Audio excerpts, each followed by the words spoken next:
આવ્યા એટલે હરિશ્ચંદ્ર રાજા સિંહાસનમાંથી ઊભા થઈ ગયા.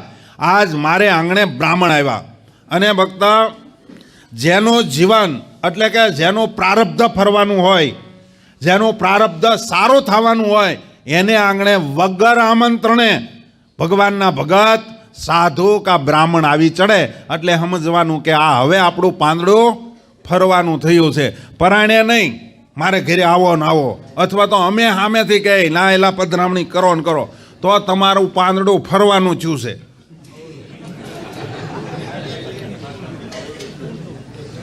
પરાણે પરાણે નહીં, આ રામાયણ બોલે છે. આપણે કોઈ હું નથી કહેતો, પણ રામાયણ કહે છે. તમે તુલસીદાસજીને પૂછી લેજો આ કેમ લખ્યું. સમજ્યા? સામેથી કે એનું પ્રારબ્ધ ફરવાનું જ હોય, અને જે ખબર વગર ના જાય એનું પ્રારબ્ધ ફરવાનું જાય, પણ એનો વિવેક તમારે સમજી લેવાનો.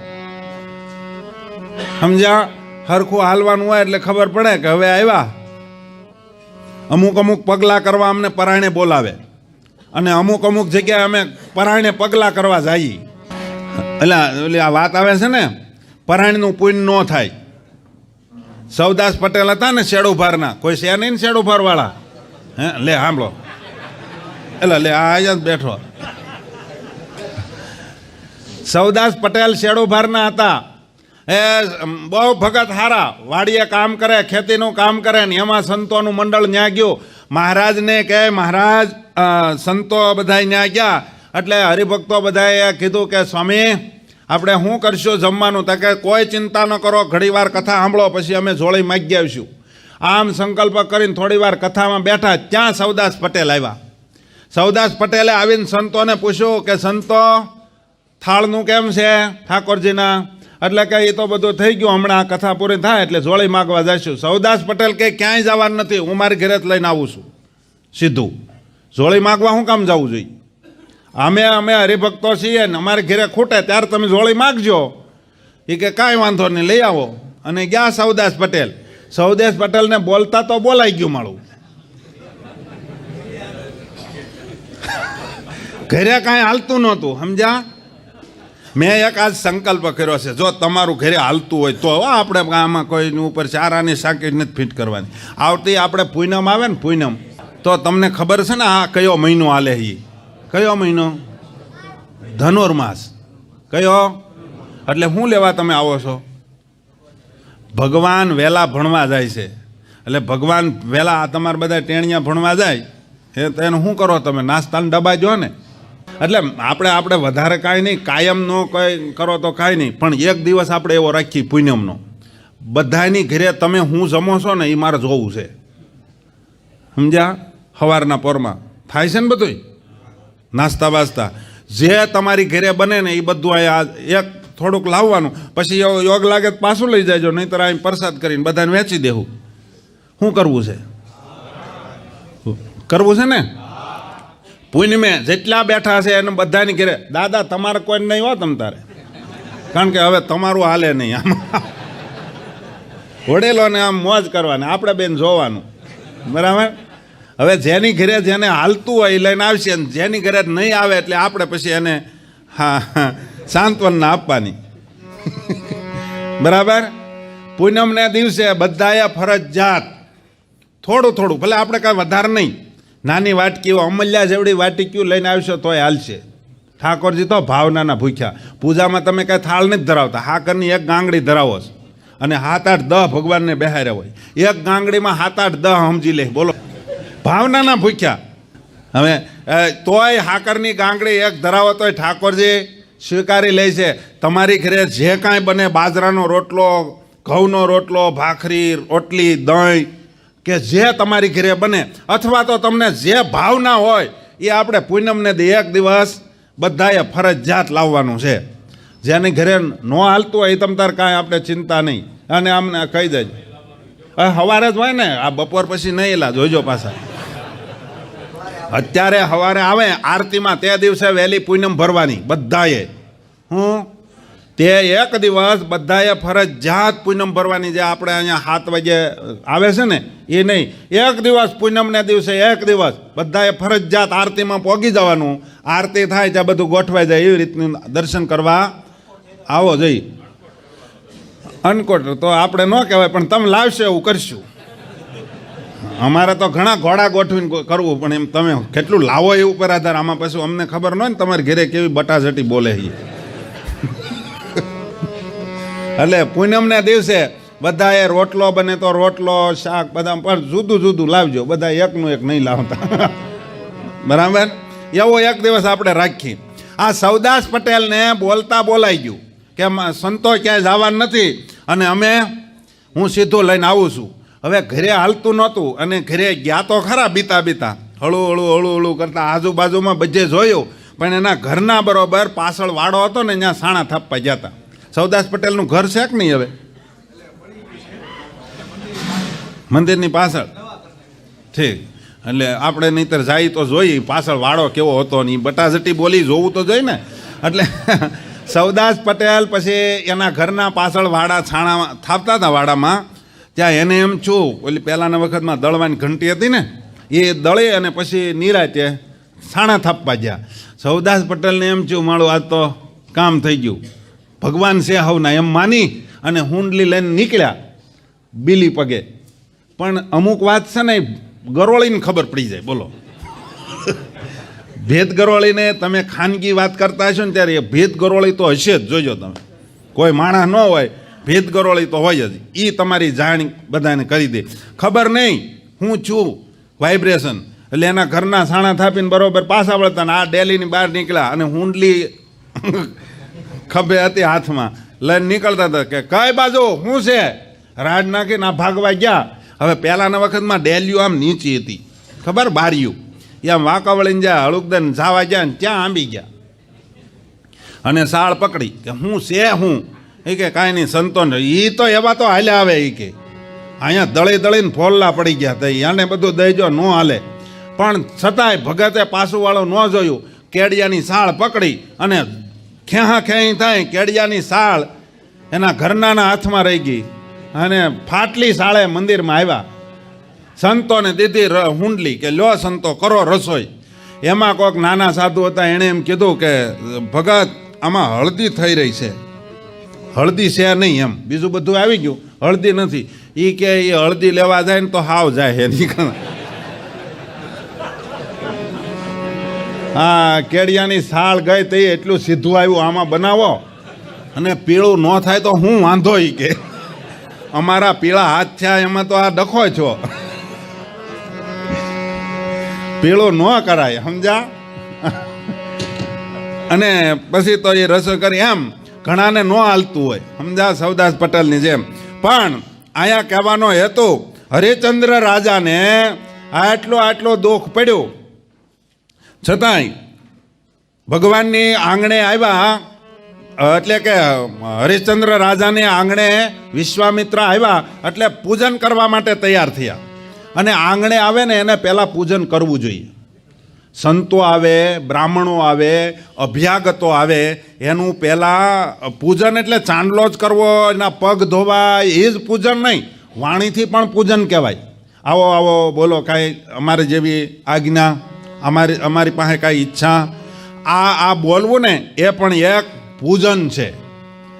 આવતા આવે તેને ઉથડો ન લેવો, સમજ્યા. હું લેવા આવ્યા, કામ હતું કાંઈ, એમ નહીં. મીઠી વાણી, એજી તારા આંગણિયા પૂછીને આવે ને એ ભજન.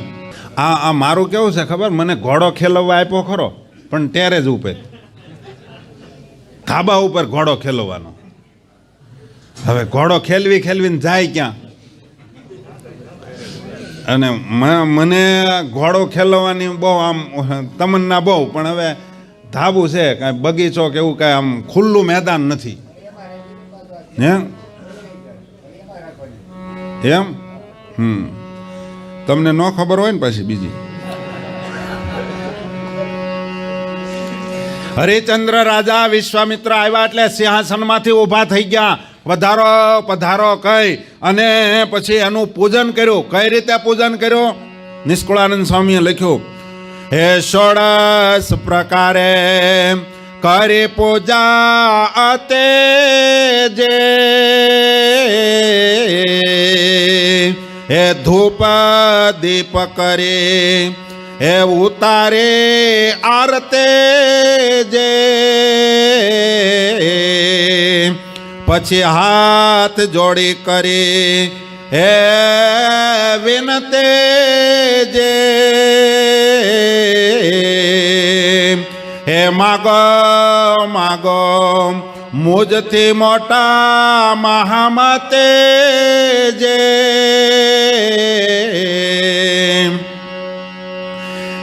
હરિચંદ્ર રાજાએ પછી ષોડોપચારથી પૂજન કર્યું. 16 એટલે 16 પ્રકારે જે પૂજન કરવાનો વિધિ છે, અબીલ ગુલાલ સ્તુતિ પ્રાર્થના એનું જે આરતી ધૂપ દીપ આ 16 પ્રકારે પૂજન થાય એને ષોડોપચારથી પૂજન કર્યું કહેવાય. અને પછી આરતી ઉતારી. તો તમને એમ થાય કે વિશ્વામિત્ર ઋષિ આવ્યા તો એની આરતી ઉતારી, તો સાધુની આરતી ઉતારાય. સમજ્યા? આને કારણે હાલે છે બંડ. આ એક પોઈન્ટ ઉપર બંડ હાલે કે જો વિશ્વામિત્ર ઋષિ હતા તો એની આરતી ઉતારી, તો સાધુની આરતી ઉતારાય જ. વિશ્વામિત્ર ઋષિ હતા. ઋષિ કોને કહેવાય? બ્રાહ્મણ હોય અને 51 વર્ષ પછી નિવૃત્તિ ધર્મને અનુસરે. જો એના પત્ની એને ધર્મ નિયમમાં જો સહાય કરે એમ હોય તો એના પત્નીને સાથે લઈ જાય, નહીતર એને ઘરે મૂકી અને જંગલમાં એક અગ્નિ પેટાવે, યજ્ઞકુંડ કરે. યજ્ઞકુંડની રક્ષા માટે થઈને ઝૂંપડી બનાવે, પોતે બહાર બેહે. આને ઋષિ કહેવાય. ઋષિના નિયમ આવા. એ ઋષિ હોય, એ બ્રાહ્મણ હોય અને 51 વર્ષ પછી ઘર મૂકી અને જંગલમાં રહે ને એને ઋષિ કહેવાય. સમજ્યા? કળયુગમાં જંગલમાં રહેવાનો નિષેધ છે, એટલે સાધુ મંડળમાં રહે અથવા તો મંદિરમાં રહે એમ રહે અને 51 વર્ષ પછી નિવૃત્તિ પામે એને કહેવાય ઋષિ. આ ઋષિ હતા અને બ્રાહ્મણ હતા અને પહેલાં ગ્રહસ્થ હતા, એટલા માટે એની આરતી ઉતરે. સાધુની કોઈ દી આરતી ઉતરે નહીં. વિશ્વામિત્ર ઋષિ એ બ્રાહ્મણ હતા, ગ્રહસ્થ હતા અને ઋષિ હતા, એટલા માટે એની આરતી ઉતરે. સાધુની કોઈ દિવસ આરતી ઉતરે નહીં. આવા ઉઠા તમને અવળા ભણાવી અને આ જગતમાં બધાય પૂજાવા માંડ્યા છે. નથી કહેતા કે પૂર્વેના ઋષિ મુનિઓએ ગુરુકુળ કર્યા હતા. એ ઋષિ મુનિઓએ કર્યા હતા. તમે ઋષિ છો ઈ કહો પહેલાં. ઋષિ હોય તો એને પત્ની હોય, એને છોકરા હોય, બાળ બચ્ચા બધું હોય. તમારે છે નો જ કરી લો, તમારે ગુરુકુળ કરવું હોય તો. આચાર્યના ધર્મમાં નથી લખ્યું. સમજ્યા?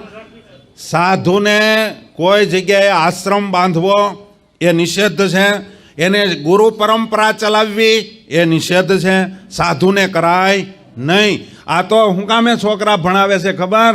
કે તમે આ છોકરા જ્યાં ભણ્યા હોય ને એ સંસ્થાને વિશે એને મમત્વ રહે.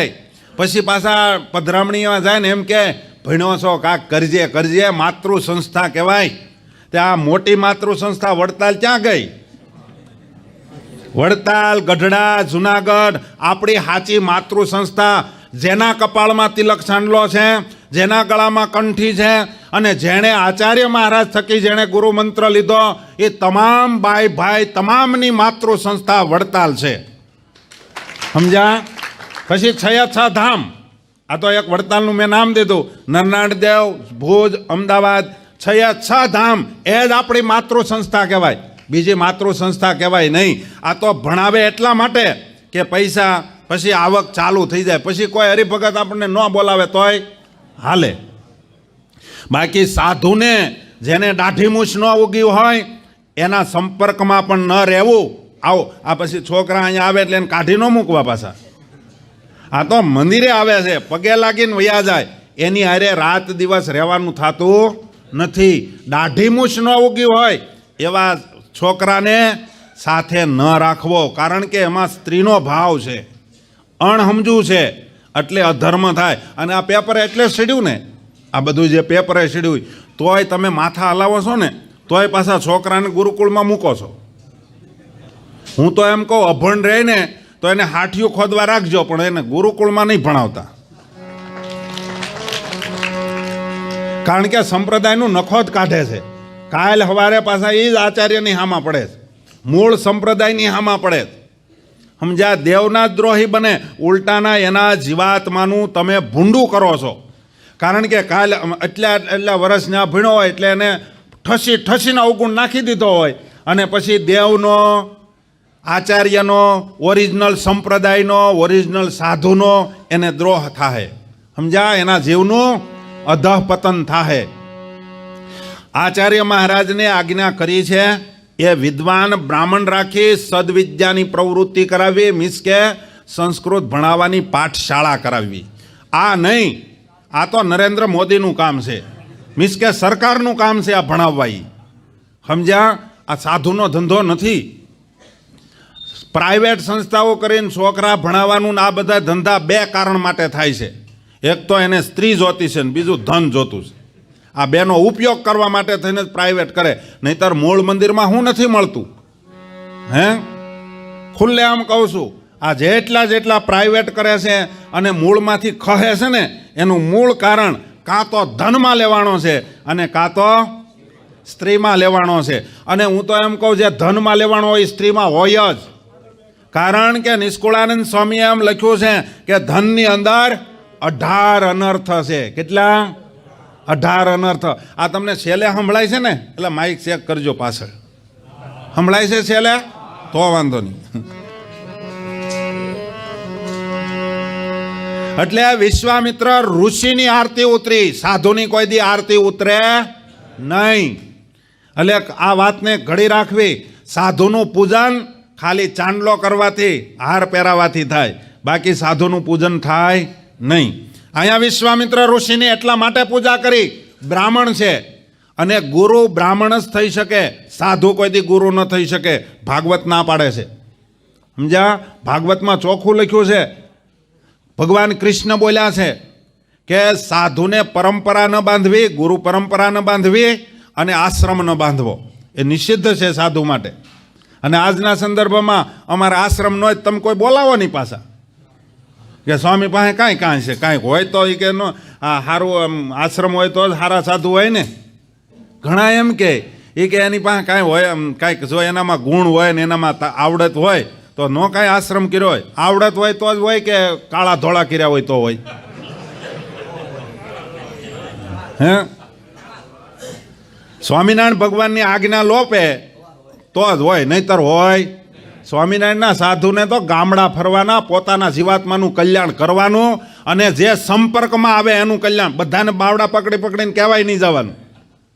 કદાચ કોઈને ન ગમે ઊભા થઈને વયા જાય તો એમાં કોઈ આપણને અહીંયા જે બેહે અને વાત સાંભળવાની તૈયારી રાખે એને જ સાચું કહેવાય, બાકી બધાને કોઈને કહેવા જવાય નહીં.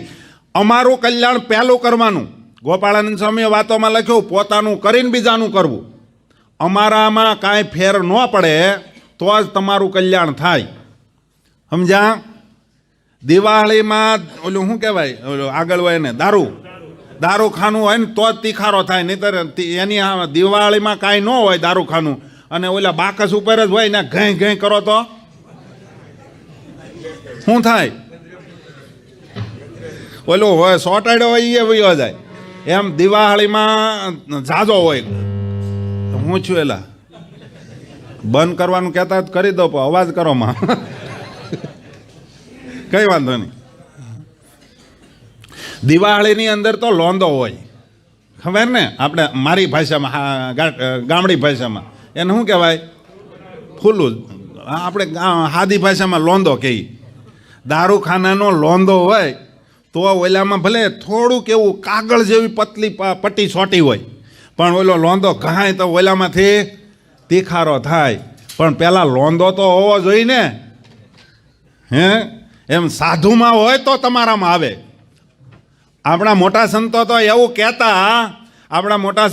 કહેતા, અને આચાર્ય મહારાજ પણ નરેન્દ્ર પ્રસાદજી મહારાજે એમ કહેતા કે સાધુના ધોત્યાનો પવન જેને લાગે ને એનો ઉદ્ધાર થઈ જાય, એનું પ્રારબ્ધ ફરી જાય.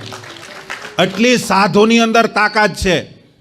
સમજ્યા? પણ અમારામાં તાકાત હોય તો પવન આવે હો ને, તો જ તમારો ઉદ્ધાર થાય. હવે આમાં જ કાંઈ ન હોય તો સમજાય છે ને? એટલે સાધુતાની અંદર રહે ને તો જ એનો મોક્ષ છે, નહીતર એનોય નથી અને સામેવાળાનોય નથી. એટલે આનું કોઈ મિસ લાય અને તમને કોઈ અવળે રસ્તે ન ચડાવે એટલા માટે કહું છું કે વિશ્વામિત્ર ઋષિની આરતી ઉતારી એ બ્રાહ્મણ હતા, ગ્રહસ્થ હતા, અને બ્રાહ્મણ હોય એ જ ગુરુ બની શકે, એટલે વિશ્વામિત્ર ગુરુ બનતા હતા. સમજ્યા? વશિષ્ઠ ઋષિ એટલા માટે ગુરુ બન્યા, સાંદીપની ઋષિ એટલા માટે ગુરુ બન્યા. કોઈ જગ્યાએ ભગવાન કૃષ્ણ વખતમાં સાધુ નહોતા એવું નહીં, ભગવાન રામચંદ્રજી વખતમાં સાધુ નહોતા એવું નહીં, હતા, પણ એણે ઋષિને શું કામ ગુરુ કર્યા? કે પરંપરા છે, બ્રાહ્મણ જ ગુરુ થઈ શકે. અને અહીંયા વિશ્વામિત્રને જ મોકલ્યા, કારણ કે પરીક્ષા લેવાનો અધિકાર પણ એને જ છે. અને એટલા માટે સ્વામિનારાયણ ભગવાને સત્સંગી જીવનની અંદર આચાર્ય મહારાજને આજ્ઞા કરી છે 43 ચોથા પ્રકરણના 43 અધ્યાયથી 54 અધ્યાય સુધી ખાસ વાંચજો ભક્તજનો. આજના સંદર્ભમાં તમને કોઈ અવળા કાન પકડાવતું હોય ને તો આટલું વાંચી લેજો. કયા અધ્યાય કીધા મેં? યાદ રહ્યા? ચોથા પ્રકરણના 43 અધ્યાયથી 54 અધ્યાય સુધી. એ વાંચશો એટલે તમને બધાને ખબર પડશે કે આપણે કઈ જગ્યાએ છીએ અને આપણને આ બીજા કઈ જગ્યાએ દોરીને જાય છે. એમાં ચોખ્ખું લખ્યું છે આચાર્ય મહારાજને પરીક્ષા લઈને સાધુ કરવા. આચાર્ય મહારાજ પરીક્ષા ન લે અને એમ જેમ લાગ્યા એમ એને બધાને સાધુ કરી દે, એ સંપ્રદાયનું ઉજાળે નહીં. હવે આવડાને સાધુ કરી દીધા અને શું ખબર પડે? અને ધોતી મારે પહેરાવી દેવી પડે. એક સાધુ અમે શાક ઉત્સવમાં ભેગા થઈ ગયા હતા, એક દોડતો આવ્યો, એ કે ગુરુ ધોતી છૂટી ગઈ કે. એટલે મારા નહોતા, જોજો. પછી ગુરુ એની ધોતી હોતા એને રૂમમાં લઈ ગયા, ન્યા જઈને પહેરાવીને લાવ્યા. એ શું કામ પહેરાવીને આવ્યા ખબર? હવે આપણે શું કામ બધાને સવારના પોરમાં કહેવું જોઈએ? શાક ઉત્સવ કે એવું કંઈક હોય ને, ત્યાં પડીકા આપે, હે ના?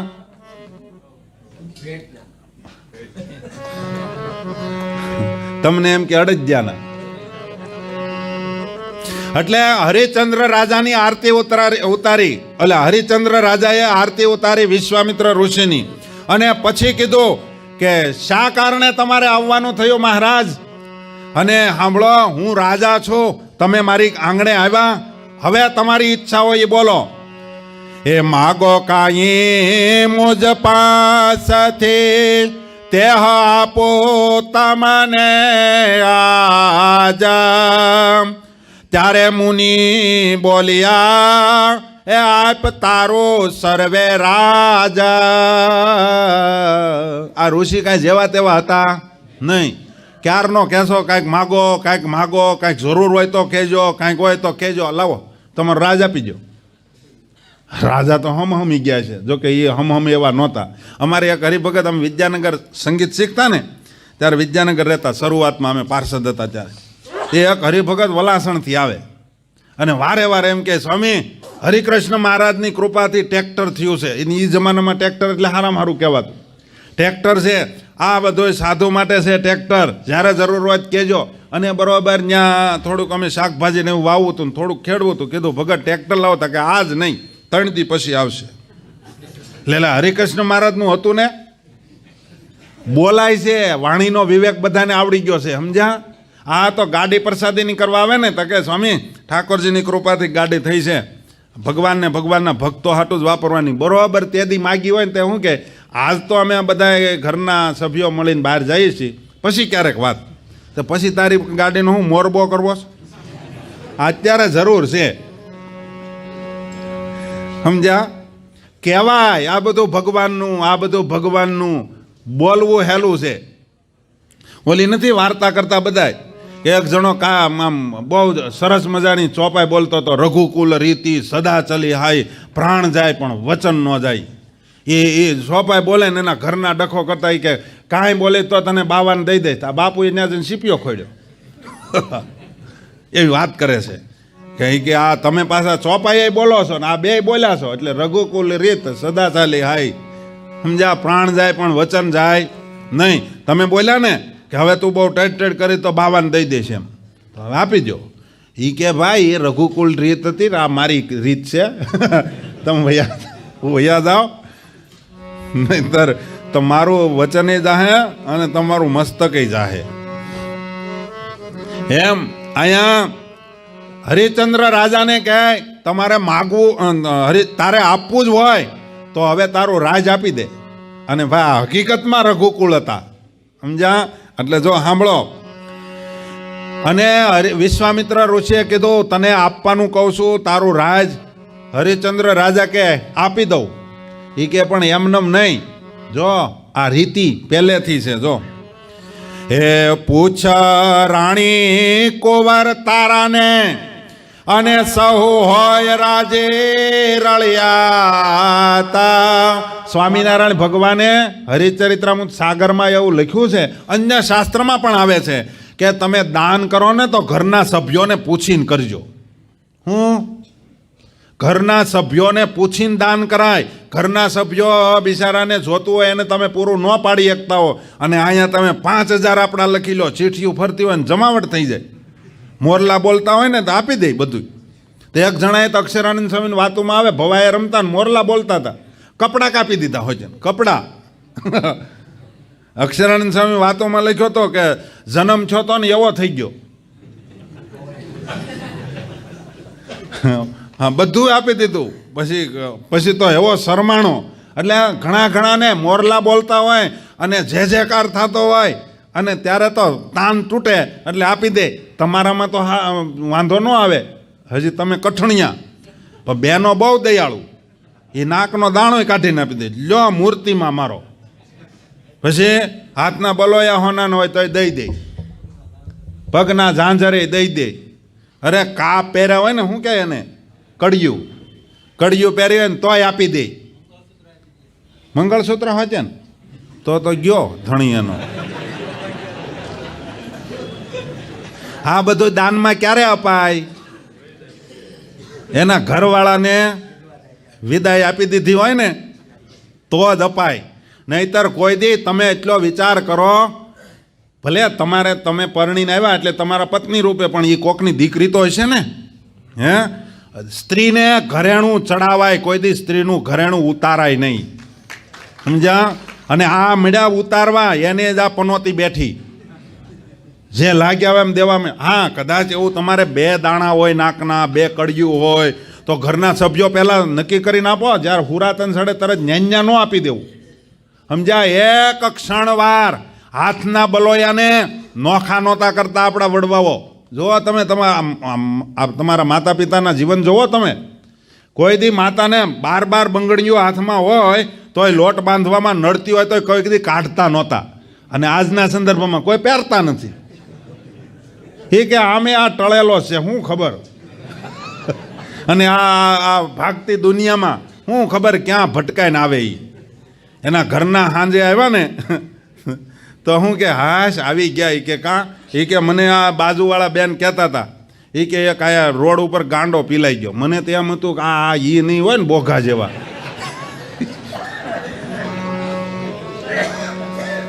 ક્યાંક આ એ તો નહીં હોય ને, એટલે મને એમ થતું હતું હળદર સોપડ્યા વગર પોગી ગયા, કામ થઈ ગયું. કે એટલે બલોયા ન પહેરે એટલે સમજી લેવાનું આ તમને મરેલા સમજે છે. બલોયા મીન્સ કે સમજો છો ને, બંગડી, નાકનો દાણો, મંગળસૂત્ર, કાનના કડી, કાપ, જે તમે કહેતા હો એ. રાજ આપવું હોય તો મને કોઈ વાંધો નથી, પણ તું રાણીને પૂછાય, તારાને પૂછાય અને રોહિતને પૂછાય. જા, એ બધાય હા પાડે તો તારે આપવાનું, એમને નહીં. એ પૂછ રાણી કુંવર તારાને એ સૌ હોય જો રાજે રળિયાતા, તો મેં જે માગ્યું તે આપજે, નહીં તો ન કર્યા એ ન કર મુખથી વાત. તારે દેવું હોય અને આપવું હોય તો ઘરના સભ્યોને પૂછ્યા, એ જો રાજી હોય તો મારે લેવાનું છે. અને એ પણ મેં કીધું એ જ જોતું છે, બોલ આપીશ. અને જો તું ન આપીએ અને તારું ઘરમાં ન હાલતું હોય, ના પાડતા હોય તો મારે કાંઈ જોતું નથી. તું કોઈ દી કહેતો નહીં માગો એમ, આંગણે આવે એને સાપ ના પાડી દીધી.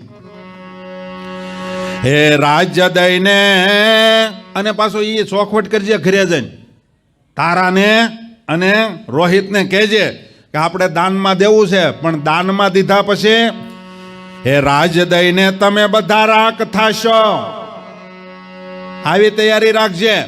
હે રાખ દઈને તમે રાખ થાશો, નહીં મળે અંબર અન્ન આહાર. હે અણતોળ્યું દુઃખ આવશે, નહીં રહે સત્ય કરો વિચાર. તે જે સત્યની ટેક પકડી છે એ તારું સત્ય નહીં રહે. કારણ કે બધું વયું જાહે ને. આ જગતમાં બધા ખોટું ક્યારે બોલવા માંડ્યા, અધર્મ ક્યારે કરવા માંડ્યા? પેટ છે, પેટ એ ખોટું કરાવે છે. પેટ કરાવે વેઠ, જગતમાં કહેવત છે. આ પેટ જ્યારે ખાલી થઈ જાય ને ત્યારે ભલભલાને ખોટું બોલવું પડે. તારું સત્યનું ટેક નિયમ એ નહીં. રાજા ગયા રાણી અને કુંવર પાસે, એને બધી વાત કરી. વિશ્વામિત્ર ઋષિ આવ્યા છે અને આવી માગણી કરે છે, શું કરવું? ત્યારે રાય રાણી કુંવરે કર્યો એમાં વિચાર, આપો રાજ્ય સહુ એ હને રાખો સત્ય નિર્ધાર. ત્યારે તારા રાજ આપવું પડે તો રાજ્ય આપી દો. જરાય અમારી બારામાં તમે ચિંતા ન કરશો. કારણ કે પછી ભિખારી થયા પછી નથી કોઈના રહેતા. ઘણાને તો દુકાન કરી હોય ને આવ્યા હોય, પછી દુકાન નો ભાડે ભૈયા જાય. હું તો દુકાન હાટું આવી નો મેળાવતો હોય તો શું કરે? એક હરિભગત કહેતા કે સ્વામી મુહૂર્ત જોઈ ગયો. મેં કીધું હેનું? કે છોકરાની દુકાન કરી. મેં કીધું કેમ દુકાન ધંધો નથી? એ કે દુકાન હોય તો ફંડાઈ જાય પછી કે ભલે બંધ થઈ જાય. મેં કીધું મારું મુહૂર્ત જોયેલું છે ને એ બંધ જ થાય. તમે કોઈ બ્રાહ્મણ ને પકડો, બરાબર ને, અને તમારા કાર્યમાં અમને સંભાળો, એટલે તમારે બીજી તૈયારી રાખવાની.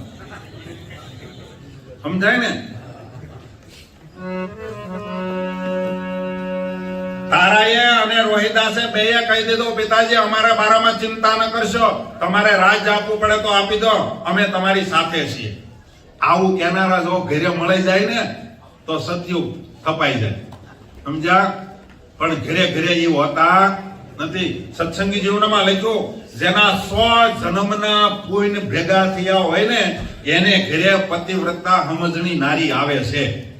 જેની ઘરે ન હોય એને સમજી લેવાનું કે આપણે 100 જન્મ સુધી કોકના ડોડા ચોર્યા, સમજ્યા?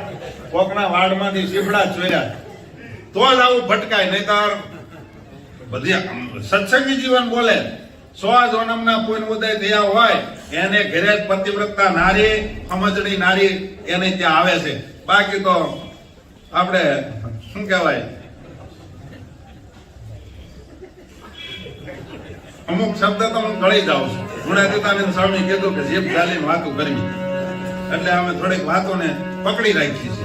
પણ આયા રોહિદાસ અને તારાએ બેય કહી દીધું, આપી દો તમે તમારે, ભલે ભિખારી થાય તોય અમે હારે છીએ. આ તો કેવું છે ખબર? એના ભાઈને હારું હોય ને તો અહીંયા સંભળાવે. મારા બાપાની ઘરે તો જાહો જલાલી હતી. મારા બાપાને ઘણા અમારા ગામના સરપંચે ના પાડી હતી કે ગધેડા ને ડોકે હીરો બાંધોમાં, તોય ભાગ્યો. હવે હું હલવાણી એના બાપના વખાણ કરે. જે નારી પોતાની પિયરના વખાણ એના હાહરા પક્ષમાં કરે ને એ નારી કોઈ દી જન્મી અને જન્મતા કે અથવા તો પૃથ્વી ઉપર હોય અથવા તો જાય ત્યારે કોઈ દી સુખી થતી નથી. એમ આપણા પુરાણો બોલે છે. જે પરણીને નારી આવે, જે ઘરે આવે એનો પછી પતિ, એના માટે એ પરમેશ્વર, અને એ જેમ રાજી હોય, જેમાં રાજી હોય, જેટલું હોય એમાં એને ગોદવતા શીખી જવું પડે. પછી એના ભાઈઓના એના વખાણ કરાય નહીં.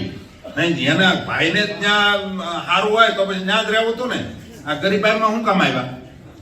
બરાબર? આ પતિવ્રતા નારીનો ધર્મ નથી. અહીંયા તારાએ એમ કહી દીધું, અમે તમારી હારે છીએ, તમારે જે આપવું પડે એ આપી દો. ત્યારે રાય કહે ઋષિને, જાઓ આપ્યું રાજ્ય સાજ સર્વે સમૃદ્ધિ. તરત હરિચંદ્ર રાજાને હુરાતન છેડ્યો. ઘરેથી પાવર મળે પછી તો ક્યાં કહેવાનું રહ્યું? કહી દીધું, જાઓ તમારે આપી દો. અને પછી હરિચંદ્ર રાજાએ આવે વિશ્વામિત્ર ઋષિને કહી દીધું, મહારાજ આજથી આખું મારું રાજ તમને. ત્યારે ઋષિ બોલિયા એ તે ઉપર દક્ષિણા દીધી. અને તે રાજ આપ્યો ને ત્યારે પછી ઉપર તારે કઈક દેવું પડે. એ ખબર છે ને, દૂધ તમે લેવા જાઓ 500 ગ્રામ કે લીટર, એની ઉપર ઓલું શું કહેવાય એને,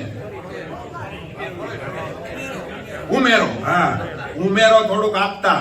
આપણા વડવાઓને આ શાસ્ત્રની ખબર હતી, ભલે વાંચા નહોતા પણ શાસ્ત્રના અભ્યાસી હોય એવું લાગે. ઉપર થોડું પણ ઉમરિયામણ આપે. આજના સંદર્ભમાં શાકભાજી શાક લેવા જાય, ન આપે તો એમને લઈ લે એકાદું ટમેટું. પછી એ શાસ્ત્રનો વિધિ જ કરે છે, આપણે એને કઈ કહેવાય નહીં ને. પણ ઓલાને આપવાનું હોય ને આ લઈ લે, એટલો ફેર. ઉમરિયામણ પણ ઘણા તો ઉમરિયામણ જાદુ લઈ લે. 7-8 મૂળા લઈ લે, 7-8 ટમેટા લઈ લે, એક દિનનું શાક લઈ લે. એ ઉમરિયામણ ન કહેવાય, વધારે લઈ લીધું કહેવાય. એટલે આને રાજાને, હરિચંદ્ર રાજાને કીધું તે રાજ તો આપી દીધું પણ ઉપર તારે કાંઈક આપવું પડશે. અને સાંભળો પછી હું આપે છે, હું માગે છે. ત્યારે રાયા બોલ્યા એ દેશો સુવર્ણ 3 ભાર હોનું તમને ઉપર આપીશ, જાઓ. હવે હલવા વચન આપી દીધું. આપણી જેવા હોય તો તરત ફરી જાત. આ તો હરિચંદ્ર રાજા છે, એ કોઈથી બોલ્યા ફરે નહીં. ત્યારે ઋષિ કહે આપ હમણાં મકર વેળ લગાર. તે રાજ્ય આપી દીધું ને, રાજ્ય તો કૃષ્ણાર્પણ કરી દીધું. હવે ઉપર હોનું અત્યારે નતા રહ્યા, 5-15 દી પછી નહીં, અત્યારે ને અત્યારે. અને ઉમેરિયામણ પાછળથી એટલું દૂધ આપે તો એનું નો કઈ ગરમ થાય, નો દહીં થાય, નો પેંડા થાય, એટલા દૂધ નું થાય. એ હારો હારે તો આપવું પડે ને. એટલે કે એટલું તારે જે કઈ આપવાનું છે 3 ભાર હોનું અત્યારે ને અત્યારે. એ કે હમણાં લઈ આવું. તો કઈ ઉભો રે ક્યાં જાય લેવા? કે અંદર. એ કે એ તો બધું ત્યાં મને આપી દીધું. પછી કે રાજ સાજા સમૃદ્ધિ મારી એથી બહાર હોય કાંઈ દો તુજ તણો. આપ તે ઉતાવળો એમ ખાંગો કીધો ઘણું. આ રાજ તો એના ત્યાં મને આપી દીધું. રાજાને કે હવે એથી બહાર કાંઈ હોય તારું આપ. હવે રાજા મૂંઝાણા.